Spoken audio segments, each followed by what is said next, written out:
Nikon, one of the most famous names in photography. And in the 60s, of course, with the Nikon F used widely by professional photographers. Only problem was it was an extremely expensive camera and was out of the range for many amateur photographers. So Nikon came up with something called the Nikkormat. And the Nikkormat was a camera built well, but priced slightly less, and it was supposed to be slightly less robust. However, the Nikkormats I have used have been quite incredible. I have one here. There's three basic Nikkormats.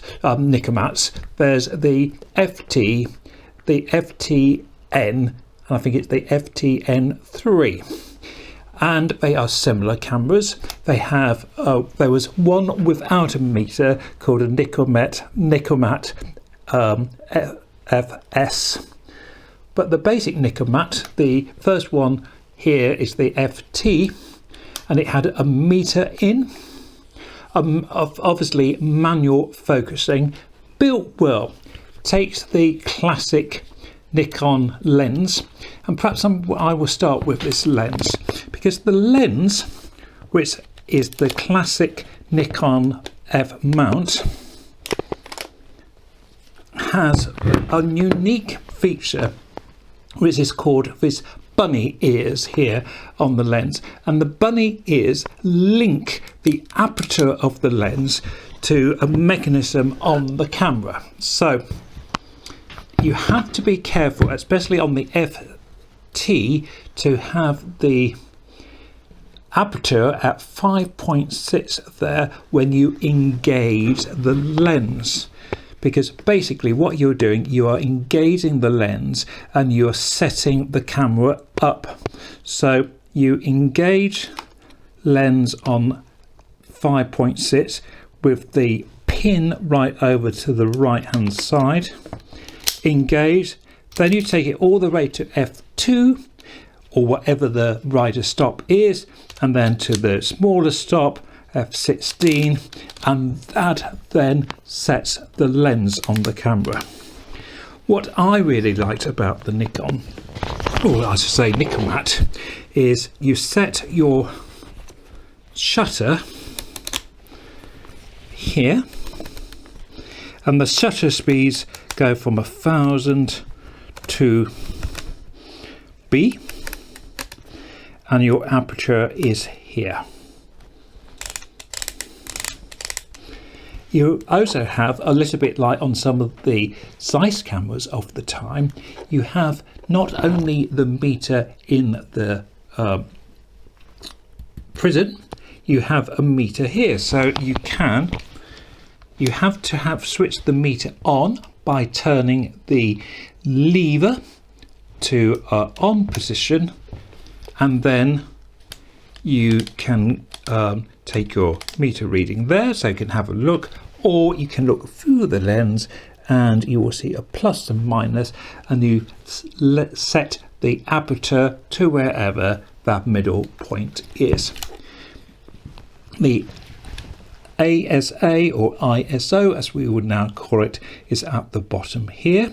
There's a battery department here, and they are batteries which you can still get hold of. I think it's the L44, but you will have to check that, but they are easy to get hold of. Remember, these cameras came out in 1960, 66, 65, so they are, the early FTs are getting on to be 50 years old, well, over 50. So the meters are not always reliable as they should be, but they're not bad. In my experience, I have found that most of the Nikkormats I've handled, and I must have used about 15 different Nikkormats over the time, on the whole the meters do work. The shutters are still brilliant. You open the camera not from the top here but on the bottom here. Obviously check the seals. I've replaced the seal here. That's quite straightforward to go. Nice clean shutter, and at slower speeds. Let's try it on the second and see how that shutter is. Lovely.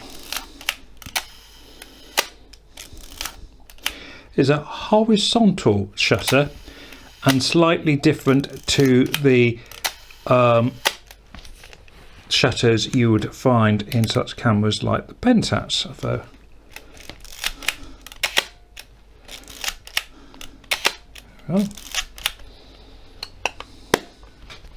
and that basically is it with the Nikkormat.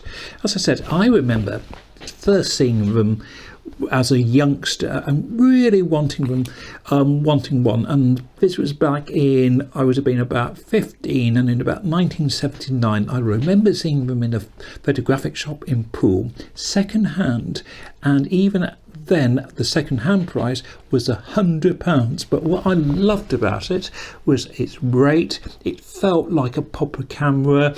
The viewfinder was super, and by 79 you were getting lighter cameras, more automatic cameras, but there was a feel to the Nikkormat. And it's interesting that a few professional photographers, well, a lot of professional photographers use these as second bodies, because of course, as I said before, the Nikon lens is interchangeable, and you had, you know, hundreds of different lenses out there you could use. I still think they are great cameras for people getting into film. The Pentax K1000 is always the camera people go on about as the first camera. Only problem with these is they are beginning to get slightly old, and they are having one or two issues. But if you get a good one, I think they are a brilliant camera to use. I still use this, and we'll have a look at some photos I took recently on it. It's reliable, and it's a joy to use, and it's a classic camera. So that is the Nikkormat. Thank you for watching.